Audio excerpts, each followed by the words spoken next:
చెప్పండి వెనక నిన్నందరూ చెప్పాలి.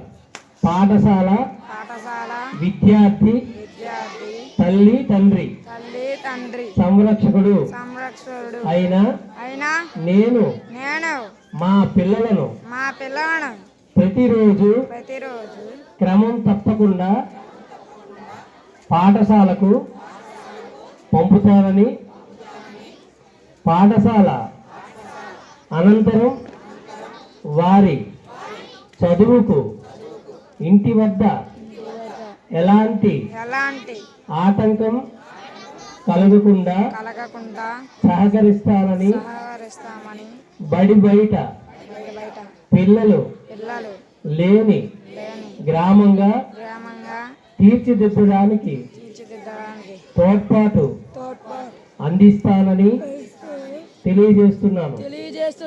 పాఠశాల అభివృద్ధి కార్యక్రమాల్లో నిరంతరం పాల్గొని అంకిత భావంతో ఉపాధ్యాయులకు సహకరిస్తానని, పాఠశాలకు ప్రజలకు మధ్య వారధిగా వ్యవహరిస్తానని తెలియజేస్తున్నాను.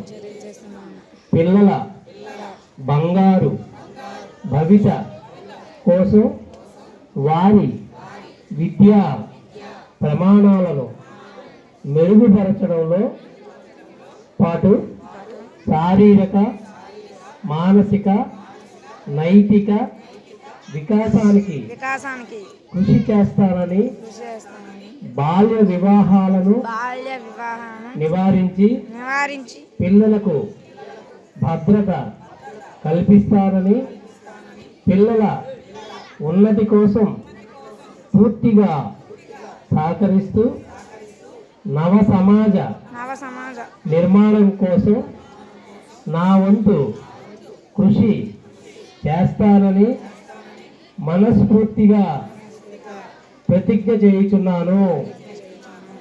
అర్థమైందమ్మా?